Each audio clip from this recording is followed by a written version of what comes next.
Lambda, lambda, lambda, né?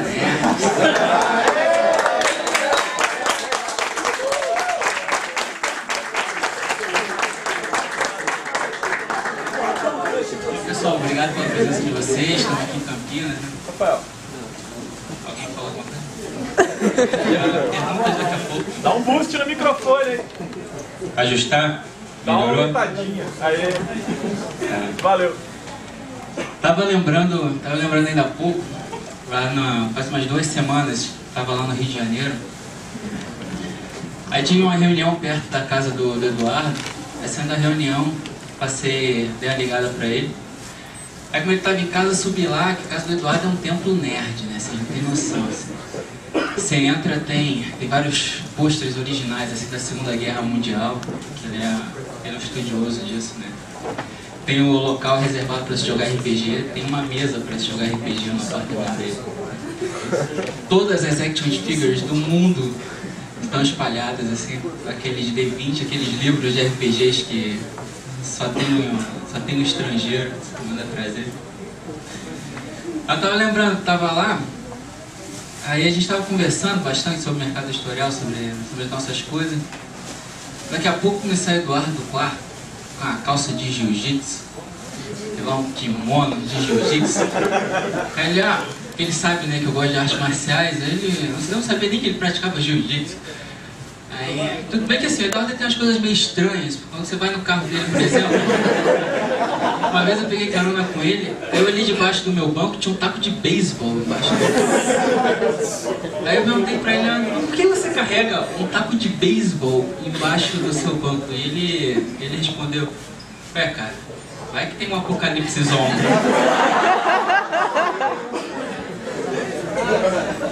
Aí fui com ele até a academia lá, aí até que tava cumprimentando as pessoas, né, tal, ele falava pro tatame, aí passou o mestre. Aí fui cumprimentar o mestre dele. Eu falei, mestre, eu sou o Rafael, sou amigo do Eduardo, vim conhecer a academia. O mestre dele virou pra mim e falou, Eduardo Tijolo?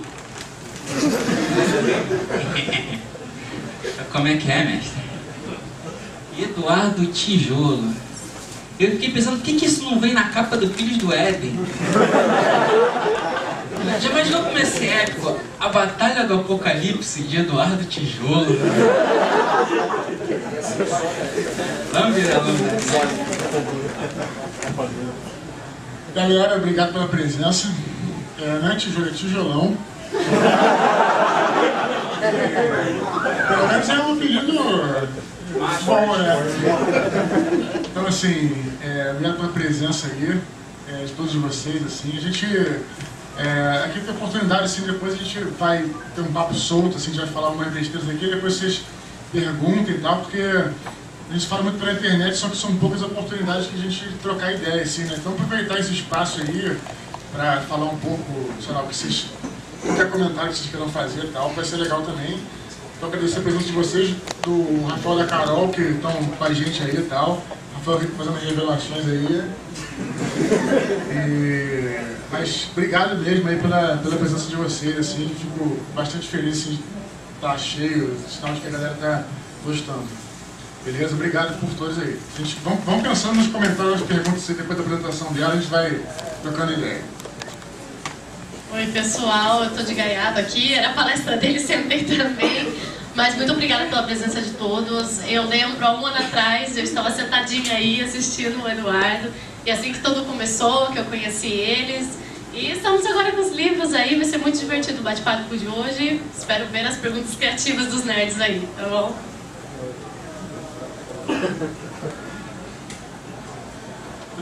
Primeiro é sempre difícil, depois... Tem alguém para levar o microfone aqui?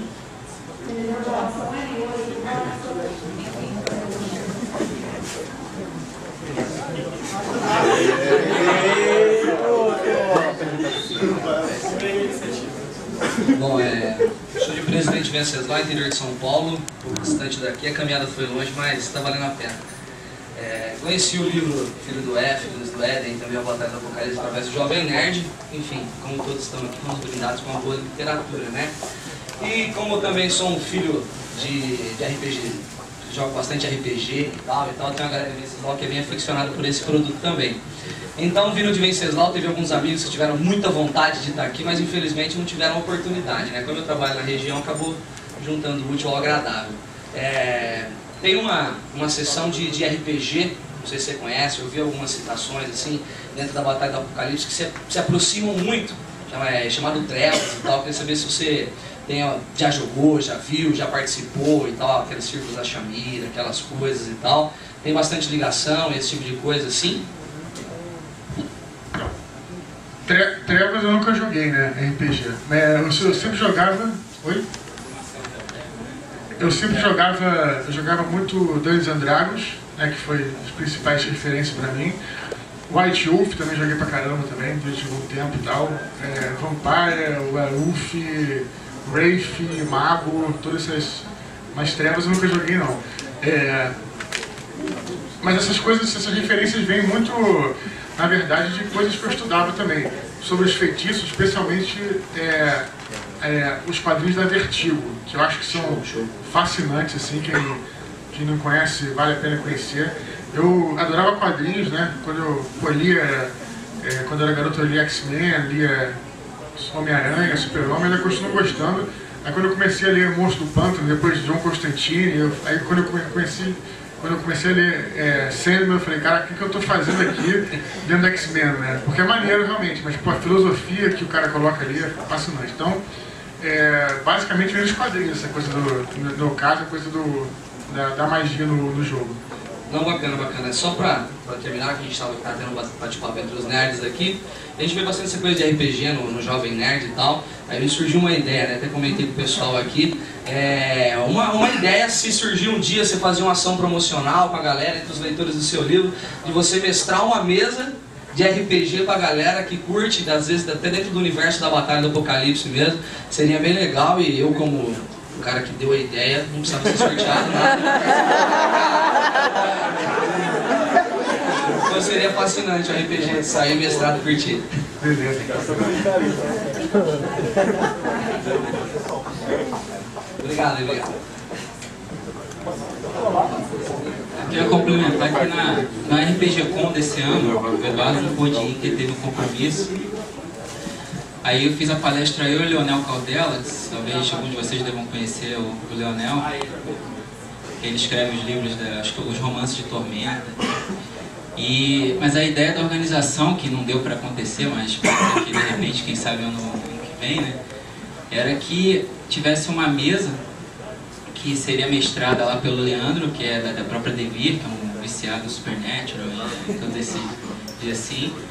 E seria eu, o Leonel e o Eduardo jogando e transmitido por streaming.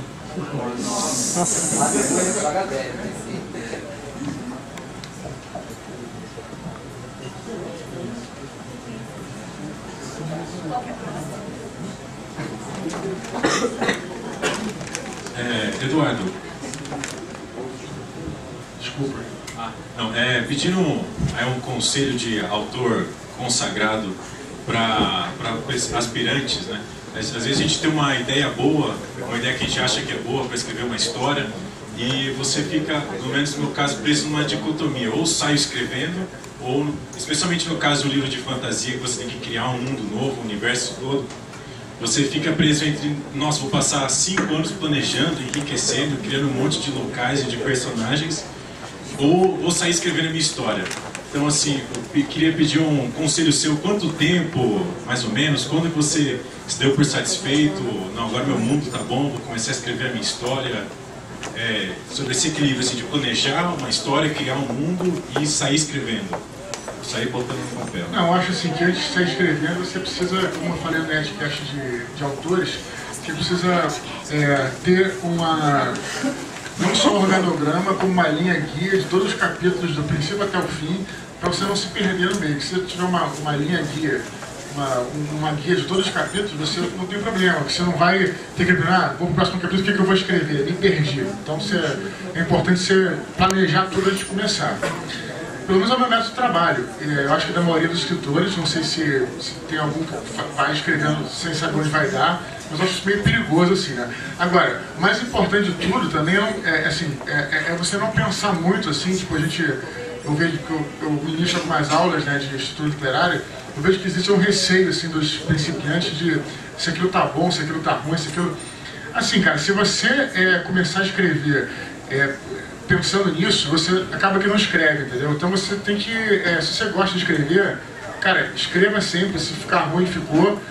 A maioria dos meus livros são péssimos, assim, tipo, antes da Batalha do Apocalipse eu escrevi uns 10 livros que eu nunca vou mostrar pra ninguém, tá lá no baú fechado, são horríveis. Mas tem um chamado Cavaleiros do Apocalipse, horroroso. Mas aquilo me ajudou bastante, assim, Esse livro, inclusive, foi interessante, Cavaleiros do Apocalipse, que eu escrevi durante uns 6 anos da minha vida, dos 12 aos 16, por aí, sei lá. E era engraçado como tem mais de 2.000 páginas escritas à mão em caderno espiral, escritas à mão. E é interessante como é que vai mudando, assim, tipo, aos 12 anos eu tinha algumas referências, mais Star Wars, depois foi mais espionagem, depois os mesmos personagens a escrita foi melhorando, os personagens foram mudando e tal, e foi uma aula pra mim. Então, o cara que quer ser escritor e tal, ele até me perguntaram também, se você não fosse escritor, se tivesse que trabalhar como, sei lá, como qualquer outra coisa, o que você faria? Você iria desistir e tal? Eu falei, não tem a opção de desistir, porque eu sempre escrevi como um cara que, sempre quis ser desenhista, o cara é médico. Nas horas vagas o cara está desenhando, tá lá. Então, quando você ama fazer aquilo, você acaba fazendo de qualquer maneira. Então não tem essa ideia de desistir. Não é questão de desistir ou de não. Quando eu gostava de fazer, eu gosto, você deve estar fazendo. Independente da profissão que eu tenha, se no futuro o que eu vou ser, o que vai acontecer, se eu vou continuar sendo escritor, se eu vou voltar ao trabalho de jornalista, mas eu vou sempre escrever. Então assim, as duas dicas planeje a sua história antes de começar, escreva sempre. Sem se preocupar muito se está bom ou se está ruim, você pode voltar depois mudar, entendeu? Acho que a dica é essa. Acho que o Rafael pode também comentar essa pergunta, né? Que acho que ele também tem boas dicas sobre isso. Você quer falar uma coisa antes? Não, é uma outra pergunta, mas... Quer falar? Quer falar sobre isso? Sobre os escritores que eu estou comentando, por exemplo, a Helena Gomes, não sei se vocês conhecem. Ela escreveu A Caverna de Cristais, é uma série que dá a ideia, né? A Helena começa a escrever e não sabe o que vai acontecer. É algo meio maluco. Um escritor fazer o processo criativo dela, mas funciona para ela. Só que eu e o Eduardo, a gente defende o que todo roteirista costuma defender, né? Você tem que saber o teu final. Mesmo que ao chegar no final você mude o final, mas pelo menos você sabe para onde você está indo. Senão, no meio do caminho, você começa a ver outros filmes, ler outros livros, né? Você acaba se perdendo disso. E de resto é isso que ele comentou mesmo. Você tendo essa direção, você vai conseguir. Rapidinho, pelo menos para mim, quando eu li o final dessa edição especial do Batalha do Apocalipse, que fala sobre todas as caças e sobre todos os céus, eu li aquilo e achei que era muito parecido com classes de RPG e tudo. E eu queria perguntar se vocês têm algum plano de oficializar isso, lançar um livro, um sistema baseado no universo da Batalha do Apocalipse. No caso da Batalha do Apocalipse, assim, eu comecei jogando com o sistema do White Wolf. Não deu muito certo, porque jogava 50 dados por jogada. Então quem riu que conhece o sistema, né? Depois a gente passou a inventar um sistema próprio, que também não deu certo, porque ninguém é design de sistema no meu grupo e tal. E aí agora a gente está começando a jogar em D20, está dando mais ou menos certo, assim. Assim, planos eu tenho, mas é uma coisa que vai demorar um tempo, porque assim, eu divido com a tarefa de escrever os livros, então eu não posso me concentrar em fazer RPG, senão, né? O RPG é secundário, né? Então, quando rolar, acho que vai rolar sim, mas mais lentamente, assim, né? Eu botei no meu blog um sistema de RPG que eu fiz para a Batalha do Apocalipse, assim, é bem ruim, assim, já falei que não... Mas quem quiser ver por curiosidade, mudar e tal, assim, nem aconselho por curiosidade não, nem aconselho jogar não. E aí, porque é uma coisa feita mais pro nosso grupo e tal, entendeu? Mas, isso é maneiro se tivesse, sim. Obrigado.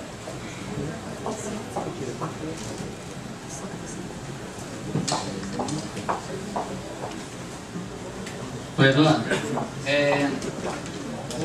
Todo o universo que você criou sobre o Filhos do Éden, a Batalha do Apocalipse, existem outros livros à frente que você já planeja fazer, mas eu queria saber também se, a paralelo a isso, você possui planos para também outros universos, outros tipos de história. Assim, por mim também, vou adorar todos os deste universo. Mas eu gostaria de saber, eu tenho uma curiosidade de saber se existe para você também planos de outros universos além desse, mesmo que façam 2 universos paralelos, assim. Mas... Com certeza, história sempre tem, né? Mas no momento estou concentrado, assim, tipo, em seguir a série, né? Escrever os outros da série e tal, mas tenho muitas histórias, né? Tipo, assim, o que eu escrevi muito durante a minha vida foi ficção científica e fantasia medieval. Fantasia porque eu jogava D&D, ficção científica eu sempre gostei de Star Wars, Star Trek, essas coisas todas, né? Aventura de terror também, eu tenho um monte de aventura de Call of Cthulhu. Alguém conhece Call of Cthulhu aí? Conheço.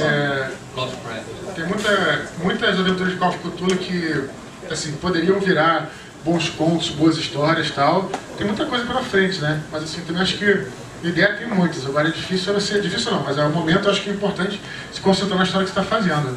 Eu tenho vontade de escrever outras coisas assim, vamos ver. Entendi. Ele falou sobre o sistema Treva, sobre o jogo Trevas, que é da galera da Daemon, que tem um sistema que você falou que estava procurando, vendo testarem alguns sistemas para o jogo da Batalha do Apocalipse, jogo de RPG. O sistema da Daemon, eu acho que ele se encaixaria bem também, comparando com esse mundo Trevas, se você puder conhecer um dia. É um sistema muito legal mesmo, que eu acho que daria para adaptar mais fácil o Batalha do Apocalipse, todo esse universo. Se um dia conhecer, eu recomendo até, acho que deve ser mais fácil do que o D20.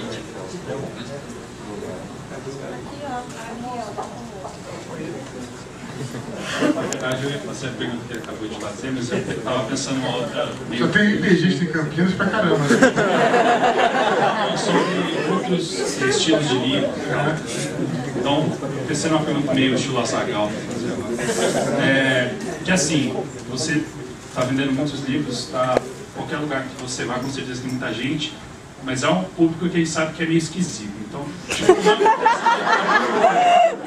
assim, você está andando em Ipanema, tem um mongol gigante atrás de você, perseguindo, tem umas coisas, gente maluca, assim, tipo, já aconteceu algum caso assim? Não, maluco tem muito, na verdade. Mas eu acho que a tua obrigação, né, assim, é colocar, na verdade, assim, que não tem muito, não sou abordado muito na rua, não, assim, isso não acontece muito, não. O que acontece é que às vezes eu recebo, assim, e-mail, né, aliás, muito frequentemente recebo e-mail de gente perguntando se a parada é verdade e tal, se você sabe.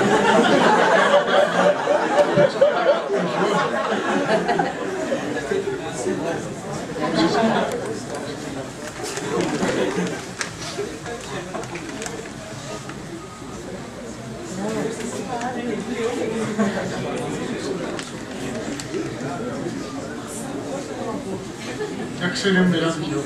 Mas aí quando eu fui no Jô Soares eu falei assim, mas tem que lembrar que esse livro é de ficção.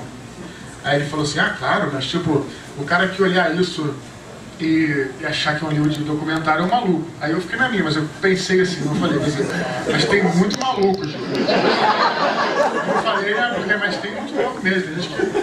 Então tem que sempre falar que é ficção, sabe? Então, mas tem. Agora, às vezes eu recebo e eu respondo as pessoas por e-mail, falo, não é isso, tal, entra de volta na realidade e tal. Até um caso que eu falei, mas conta você é mais engraçado contando, né?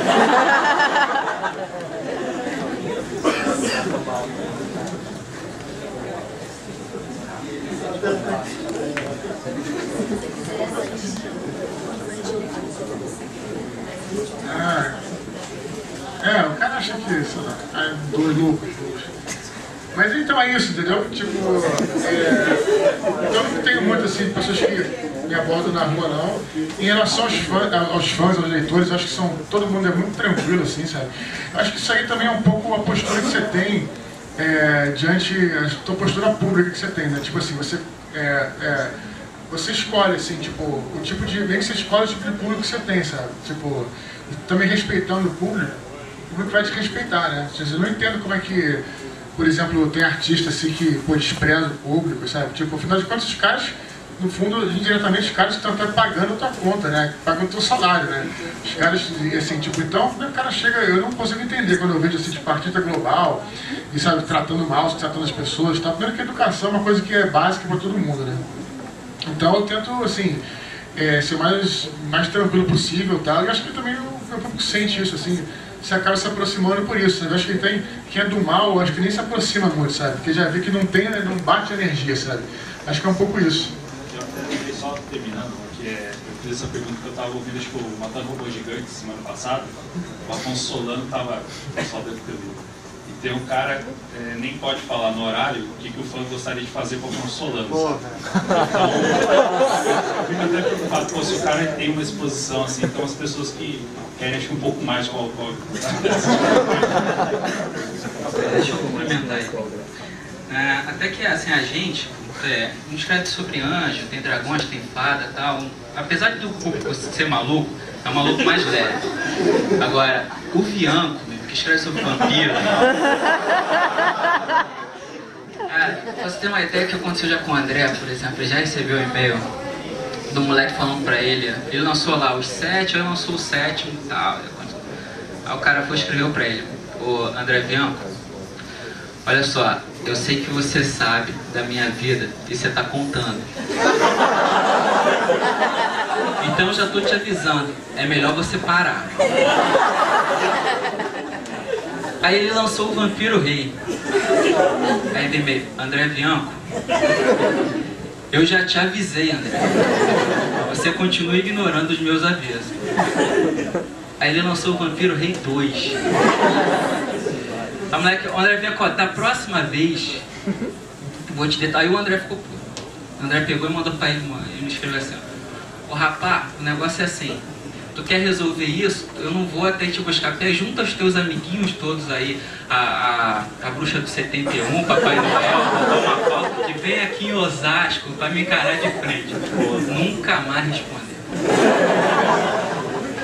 Sem contar a leitura dele, que ele tava lá no de autógrafo.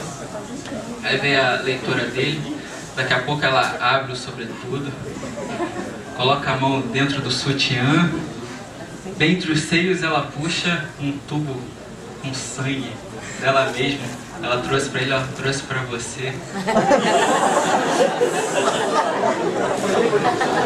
E o André até que se saiu bem, que ele virou pra ela e disse: então, obrigado, eu já jantei.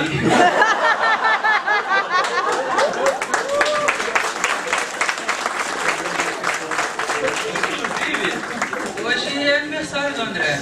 E eu acho que a gente deveria dar parabéns pra ele. O que você acha? Vamos ligar pro André aqui. Tá filmando isso aí.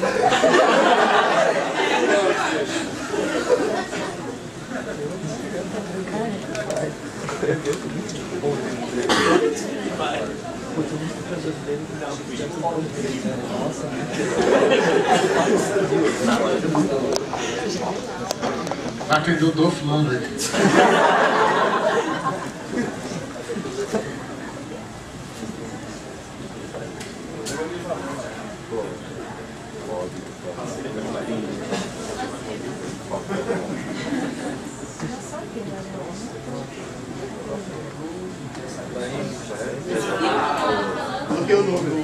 Ele atrás de história deve estar comendo.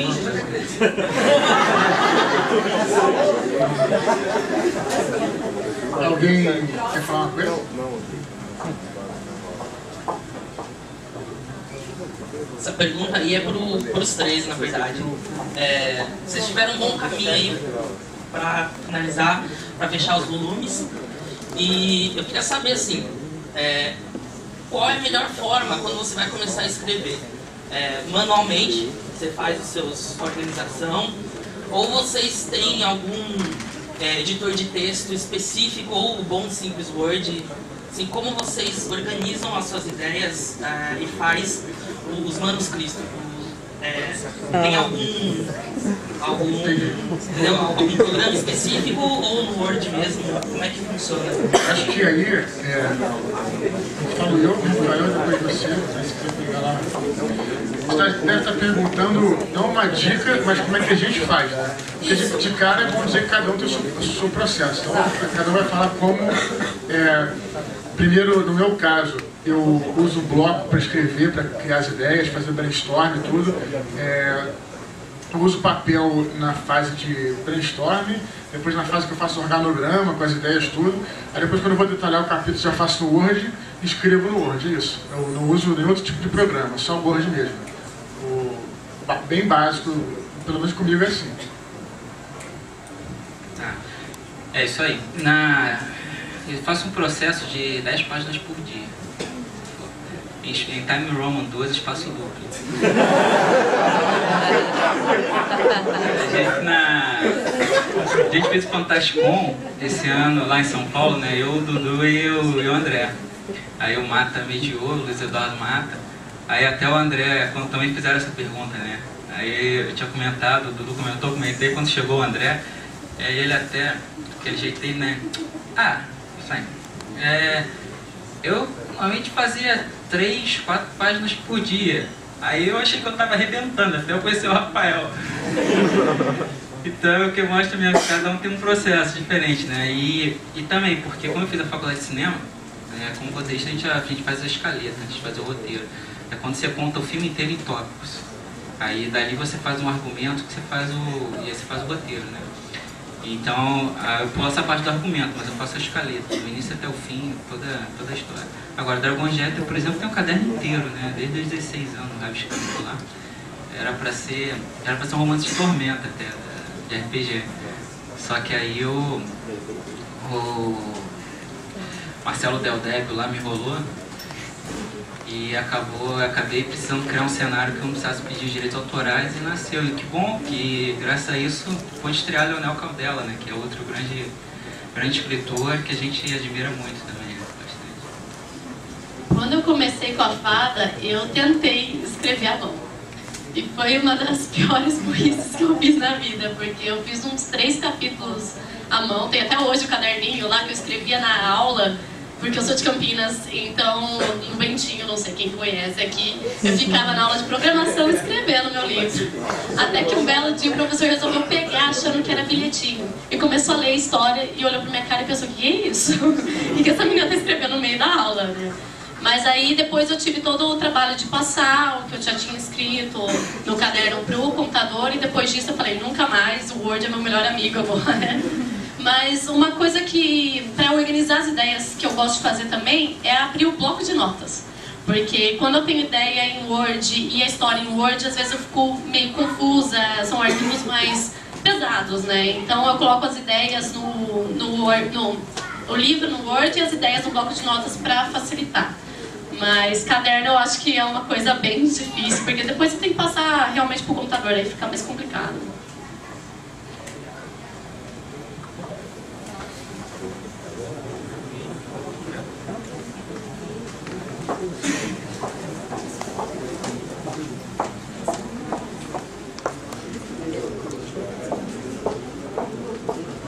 Olá, Eduardo, tudo bem? Joia. Então, eu queria falar do pessoal que já leu, né, a Batalha do Apocalipse e agora vai entrar no Filhos do Éden, né?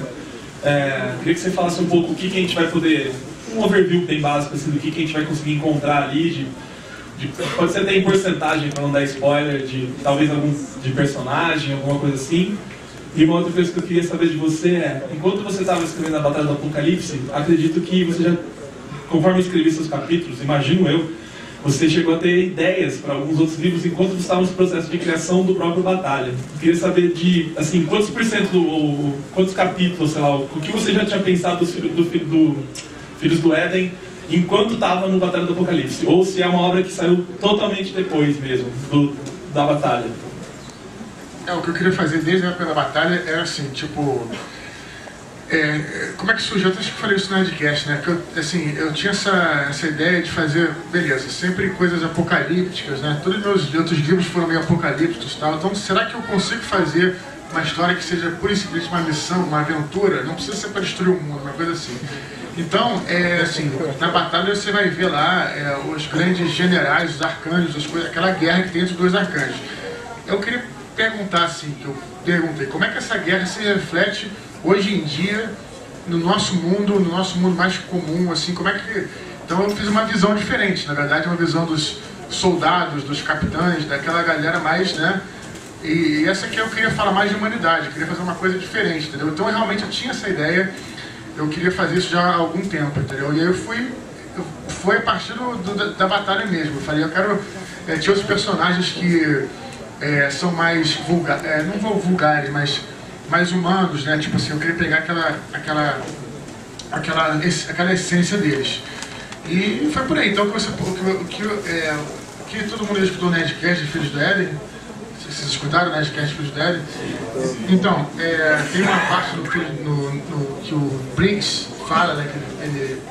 Uma parte que ele lê, que é bem a essência desse livro, Filhos do Éden, que é quando aparece um demônio, vai falar com outros demônios que estão lá sugando a energia dos caras lá que estão se drogando, entendeu? Então isso é uma coisa que não pareceria nunca na Batalha do Apocalipse, porque não tem nada a ver, é uma coisa muito mais, né, muito mais etérea, coisa assim. E essa parada é uma parada muito, né, que são coisas que você que reflete muito, não que isso aconteça mesmo, mas é uma coisa muito mais próxima do normal, assim, né? Então é isso que eu queria botar muito num nível mais humano, assim. Então é isso que vão encontrar. Eu não coloquei nenhum personagem, né? Os personagens que tem, eu costumo falar assim, não esperem ver os personagens antigos do Filhos do Éden. Não esperem, porque aí vocês terão boas surpresas. Se você esperar ver, você vai se frustrar. Então mas o clima tá lá, a mesma coisa, são o mesmo universo, a mesma guerra. É muito maneiro. Eu falei até com um cara que teve a experiência de ler Filhos do Éden antes da Batalha do Apocalipse. E é uma experiência que eu sempre falo, quem não conhece nada, leia o Filhos do Éden antes, porque, sei lá, no Filhos do Éden você vê, por exemplo, como eu estou dizendo, fala-se muito dessa guerra, tipo uma guerra entre dois arcanjos. E daí? Tem uma guerra e os soldados sabem nem porque estão lutando essa guerra. E aí, se você for ler a batalha depois, você vai ver, pô, como é que começou a guerra, a gênese da guerra, então vai complementar. É legal também. Então são duas obras diferentes, assim, né? Tentei fazer... Não ser uma coisa oportunista, não ser a Batalha do Apocalipse 2, entendeu? Foi isso que eu tentei fazer. Eu respondi essa pergunta e sobre... A outra pergunta que eu fiz era se durante a batalha você já tinha pensado no Filhos do Éden. Alguma coisa durante a batalha, exato. Você até viu despojada, sei lá, você termina de escrever um parágrafo e fala assim, pô, isso aqui podia gerar alguma coisa. Escreve... Opa, morreu. Então, isso aqui podia gerar alguma coisa, você escreve um post-it e fala, elaborar esse capítulo em outro livro, sei lá. Não cabe aqui. Tem uma batalha, algumas coisas eu usei para fazer. Tem uma batalha especial na Batalha do Apocalipse, uma luta que é entre o Gabriel e o Ablo. Lembra disso? Lembra? Entre o Gabriel e o Ablo. Que aí ele apanha, né? Feio, que não tinha como... Sim. Em Jerusalém, Só que no original da Batalha do Apocalipse, na primeira versão da Batalha do Apocalipse, o Abrão vencia do Gabriel. Eu achei que não ia ficar legal, não ia ficar verossímil, né? Como é que o cara ia... E o bacana dele era mostrar a evolução dele, inclusive ele perdendo. Então, tem uma luta, né, no Filhos do Éden, quem já leu, que não leu ainda, então não vou falar spoiler, mas que seria essa batalha como se o Abrão tivesse ganhado. Não é com o Abrão, não. Mas você vai ver, quando você ler, você vai entender. Quem já leu vai se identificar. E aí, muitas coisas que eu não usei na batalha, eu usei. Isso também faz parte também, acho que o Rafael também pode falar. O Jorge Lucas uma vez falou que fazer um filme é a arte de você editar, cortar coisas, entendeu? Então às vezes tem que fazer isso, tem um monte de ideia boa, mas não vai ficar legal para a história aquilo, então você acaba tendo que descartar certas ideias. Então é coisa que eu tive que fazer, vou usando isso nos outros livros. Sim, a pergunta é se você guardou essas ideias, né? Isso que é importante. Várias delas. Você reservou isso para o futuro. Com certeza. Bacana. E lembra disso, quando você for ler o Filhos do Éden, essa batalha você vai lembrar. Que acontece mais ou menos... Gravado na mente agora. Acontece mais ou menos a mesma coisa, só que de outro ângulo. Então, tu vai... Qualquer coisa entra no YouTube e depois eu vejo. Tá gravado. Sobre o Filhos do Éden, né? Eu não sei se o original que eu li no original mesmo, não sei se a versão final, eu acho que parece que o final que eu li é um pouco diferente, né?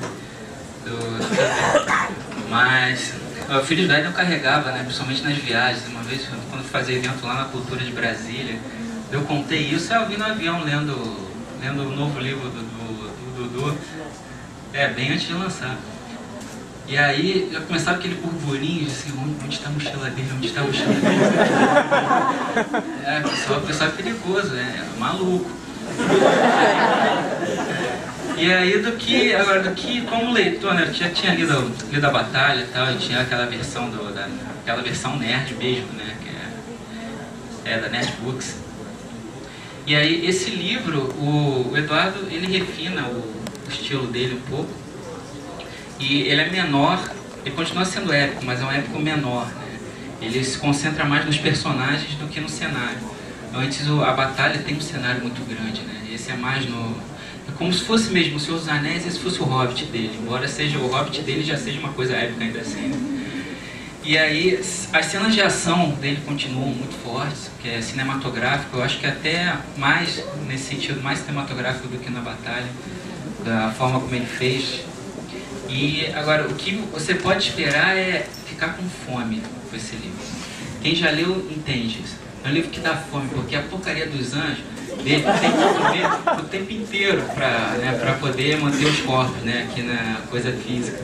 Então, é o tempo inteiro esses anjos comendo McDonald's, salgadinho, com mortadela, sanduíche. Cerveja preta. Você lê isso de madrugada, você solta da geladeira. Então, de tudo que mais tem que esperar é fome. Eu queria perguntar para os três, na verdade. No processo de criação dos três, o que aparece primeiro, os personagens ou a história?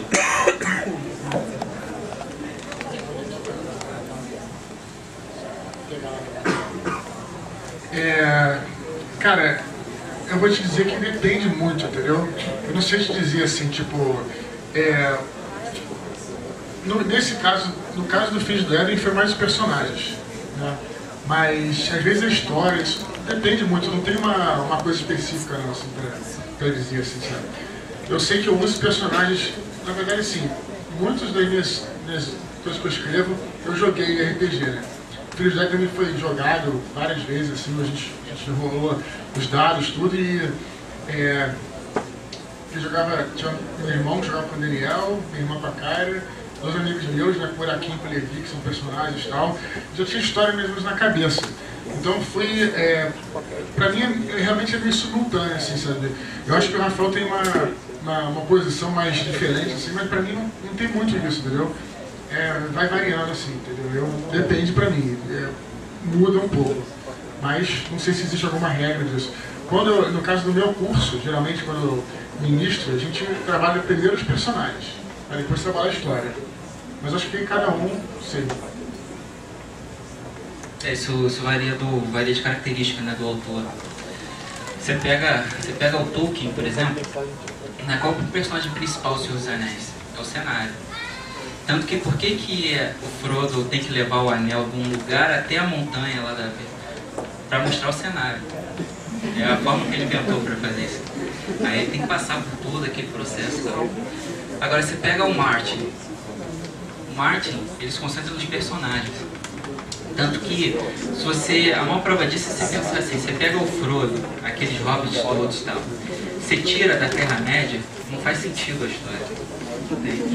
Agora você pega a Guerra dos Tronos, tira os personagens lá de Westeros, coloca na Inglaterra medieval, faz sentido, porque os personagens são maiores que o cenário.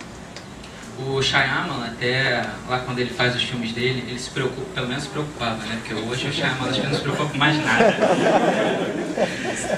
Aí, até quando você pega a Vila, tem um documentário dele falando sobre isso, que ele ficava nessa dificuldade. E agora, eu evoluo os personagens ou eu evoluo o cenário, evoluo a história? E tem que chegar no meio termo, né? Mas é isso, os escritores às vezes... Tem escritores que fazem uma história de um título, eles pensam, isso aqui dava um livro, e tenta bolar uma história em cima daquele título. Então acaba gerando um cenário primeiro. E tem outros que pensam nisso, pô, esse cara, eu tenho um amigo, esse cara é um personagem. E todos vocês têm um amigo que é um personagem.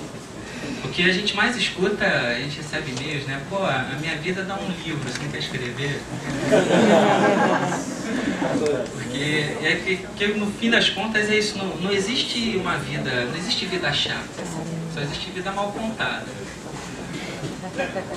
Comigo eu acho que é bem específico, sempre o personagem primeiro. Porque por mais que os três aqui são de fantasia, o meu tem um pouco mais de romance. Até porque é voltado um pouco pro público feminino, o público masculino lê também, mas como tem essa parte do romance, foca muito nos personagens. Quem vai ser a mocinha, quem vai ser o mocinho, se vai ter vilão ou não. Então, forma muito esse contato. Então, o cenário acaba ficando como um background. Então, toda vez que eu começo a pensar num livro, eu já penso como vai ser a minha personagem. Porque até agora eu nunca pensei num personagem muito masculino. Só no meu livro infantil que foi masculino. Então, eu procuro já que tipo de fada que eu vou falar, como que ela vai ser, como ela vai pensar. Muitas vezes ela pensa como eu. Então, eu vou colocando esses detalhes na história e o cenário vai aparecendo depois. Aí eu começo a pesquisar onde vai ser localizada essa história, o que vai acontecer. Então, pra mim, é mais personagem mesmo.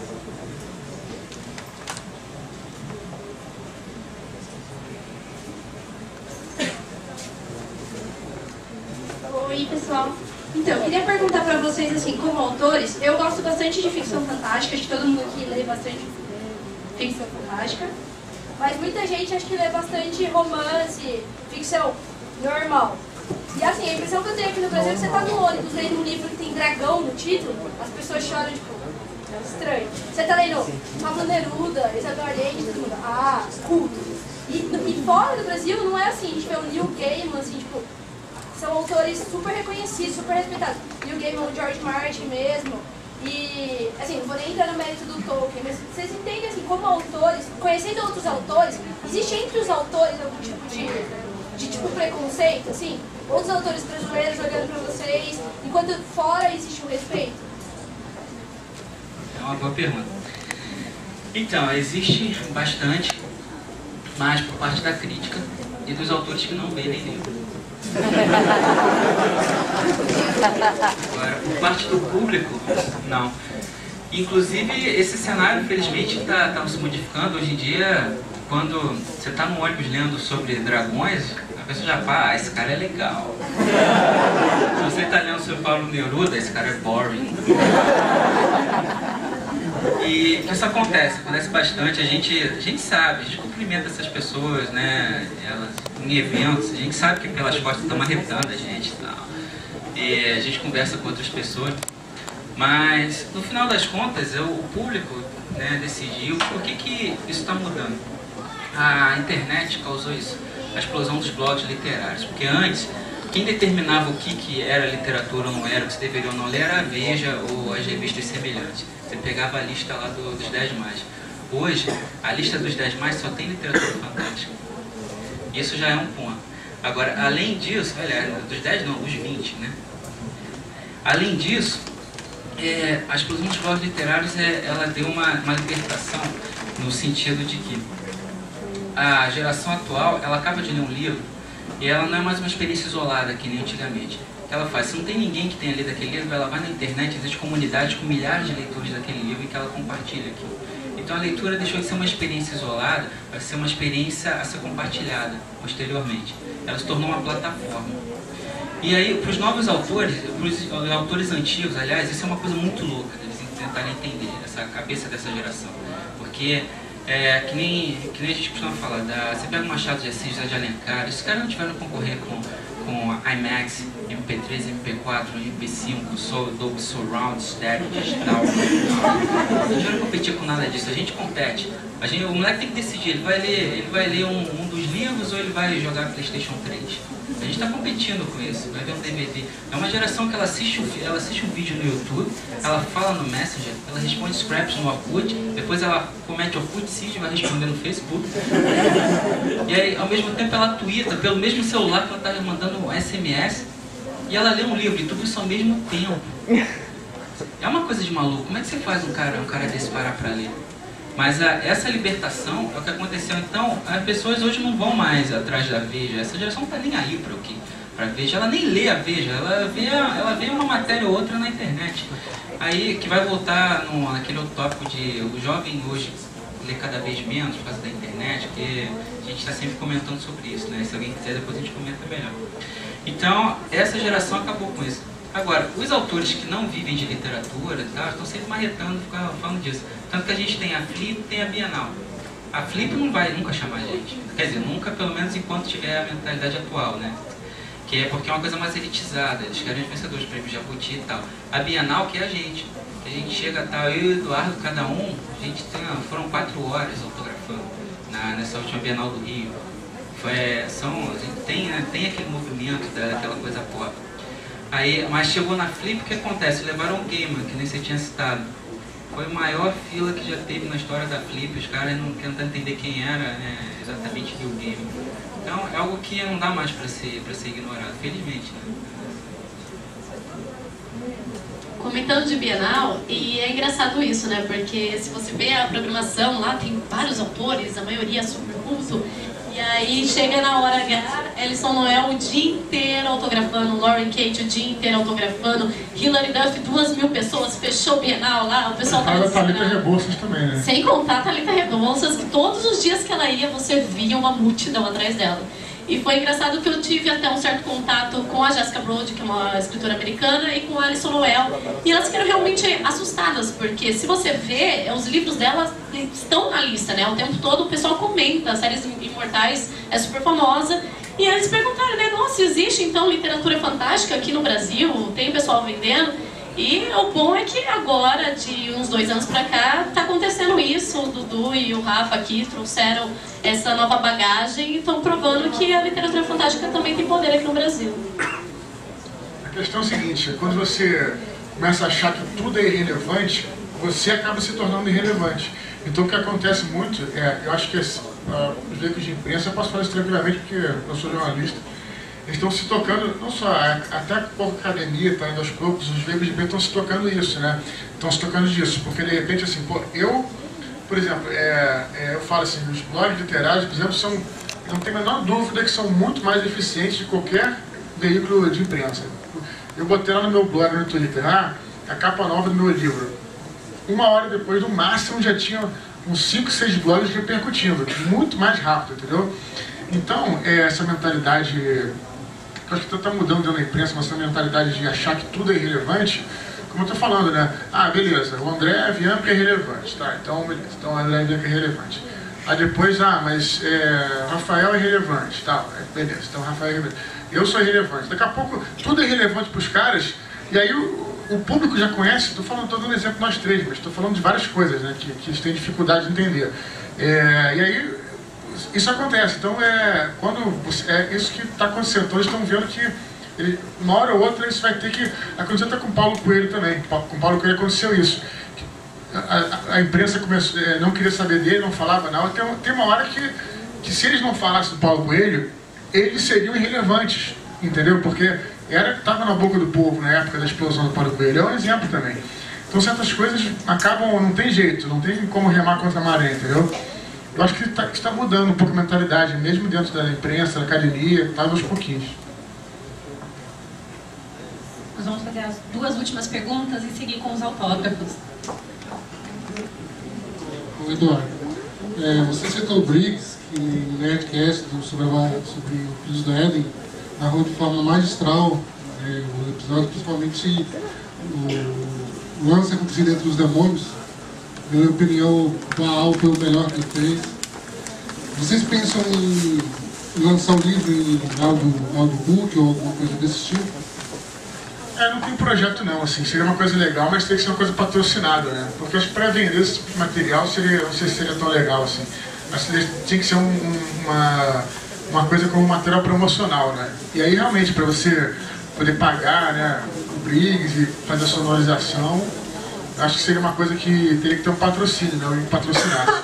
Não tem um projeto não, mas seria uma coisa legal para o futuro, quem sabe. Isso é maneiro, porque ele arrebenta mesmo, né? Guilherme Briggs.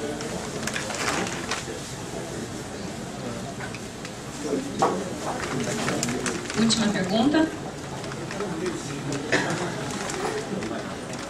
eu gostaria primeiramente de dizer que eu adoro a Batalha do Apocalipse, Filhos do Éden, melhores livros do mundo. Parabenizar vocês, eu acho.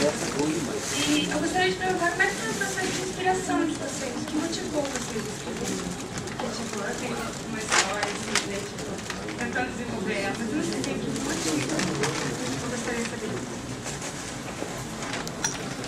A primeira coisa que eu queria falar, assim, que esse depoimento que você falou, assim, tipo, a gente fica muito feliz E realmente é uma coisa emocionante, é muito forte esse tipo de coisa que a gente escuta. E quando você escuta, por exemplo, não estou falando de mim não, qualquer autor escuta assim, que não que você tenha falado isso, mas às vezes o autor chega e fala assim, o leitor fala, o teu livro foi o primeiro livro que eu li na minha vida, o livro inteiro, né? O cara sabe ler, mas do livro técnico, mas romance, o primeiro romance que eu li na vida e isso me levou a ler outros livros, sabe? Não estou falando da batalha, não. Estou dizendo que todos os autores tiveram, muitos autores tiveram experiência. O Rafael já teve, com certeza, a Carol já teve. Isso aí é a coisa, acho que, mais importante, assim, para o escritor, sabe? Pra ouvir uma coisa dessa e saber que o trabalho pode estar repercutindo, você pode estar passando uma coisa positiva, assim. Então, isso primeiro que o teu depoimento me deixou muito feliz, e tenho certeza que deixa a gente feliz também. E você perguntou sobre inspiração, né? De onde eu tirei inspiração para escrever? Então, assim, eu acho que eu não acredito muito em inspiração, não, assim. Eu acho que eu tinha uma ideia para escrever, e quando você tem um problema, assim, de você não sabe onde levar a sua história, e você tem que fazer aquelas como eu falei, aquelas linhas guia, mas ao mesmo tempo você procura inspiração. Se você não tem uma inspiração, você procura ela. Por exemplo, você vai escrever uma história sobre o Império Romano, por exemplo, e aí você, sei lá, vai começar a ler livros sobre o Império Romano, estudar, ver filmes sobre o Império Romano, você vai tentar se cercar daquelas influências para poder reproduzir aquilo de uma forma legal, entendeu? Então realmente tudo assim, não tem jeito, não existe uma coisa original. Tudo é influência de tudo que você viveu. Inclusive a primeira história de todas, né, que a primeira história contada no mundo, na verdade foi uma história que foi pura e simplesmente, quando os caras pintavam na parede das cavernas as caçadas deles, eles não estavam inventando, eles estavam reproduzindo o que eles viveram. E aí aquilo foi gerando tudo isso que a gente tem hoje. Então, assim, você tem que se cercar de referências, não que você tem que ler muito, assim, é bom você ler, mas todo tipo de referência é possível, assim. E aí você vai acabando que você vai, né? Você abre um livro, e lê o primeiro capítulo sobre uma coisa que você gostaria de escrever, já te vem uma ideia que está escondida ali, entendeu? Então a inspiração é isso, procurar referências. É o que eu posso falar. Falou bem. Sabe quando eu decidi que eu ia ser escritor? Eu tinha 6 anos, eu vi o Bruce Lee, e aquilo mudou a minha vida inteira. Aí eu prometi que ia ser tudo que ele era, que eu ia ser escritor, que ia ser faixa preta, que ia trabalhar com cinema. Cumpri tudo 20 anos depois.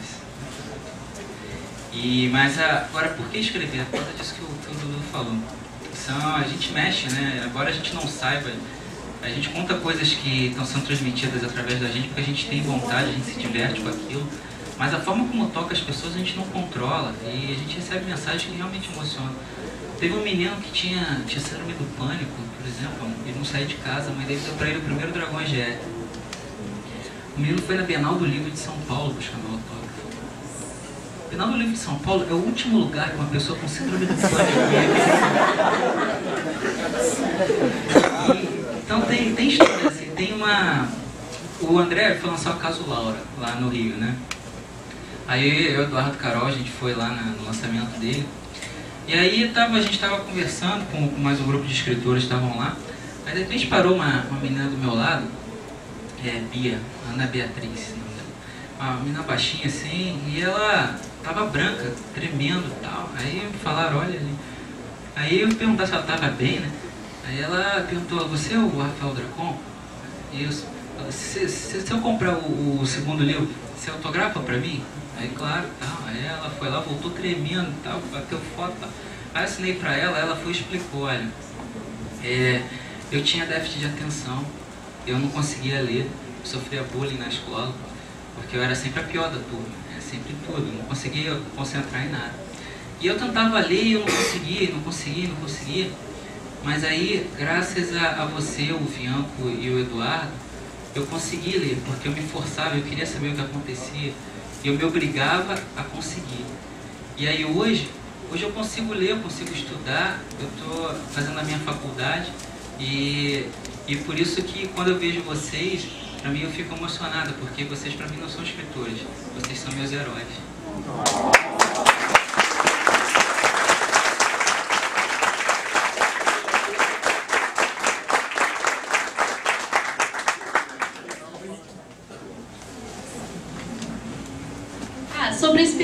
então, pra fada, foi um pouco diferente do pessoal que criou um guia, tudo, porque eu brinco que baixou o santo e eu comecei a escrever. Porque baixou a fada. Né? Baixou a fada. E é engraçado que foi realmente isso. Foi através de um sonho.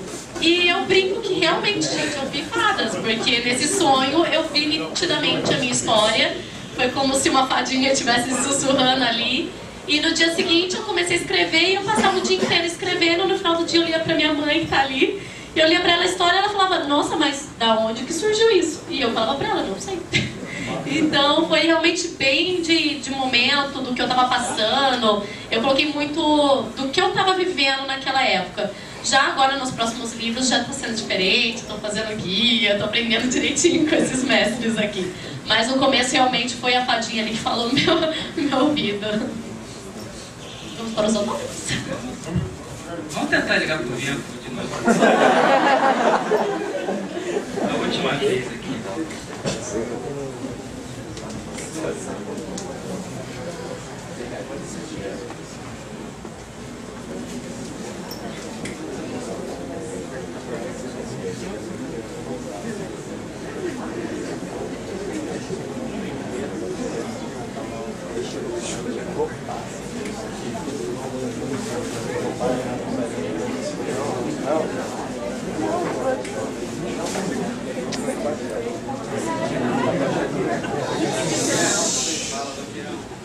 Vem cá, estamos aqui, eu, Marta, Carol e mais outros netos. Resolvemos ligar para você para te dar parabéns.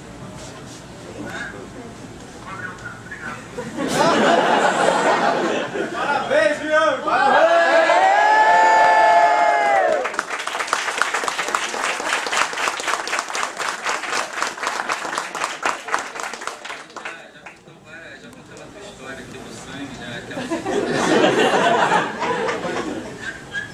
Então, já contamos aqui da palestra, então estamos ligando para desejar para você saúde, bastante sombra, violência.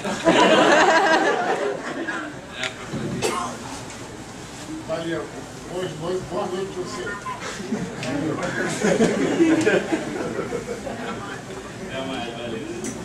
Valeu. Obrigado pela presença de todos aí, tá? E é isso, valeu aí. Gente, eu só vou pedir a gentileza para todo mundo se retirar do espaço, só para a gente organizar aqui e ficar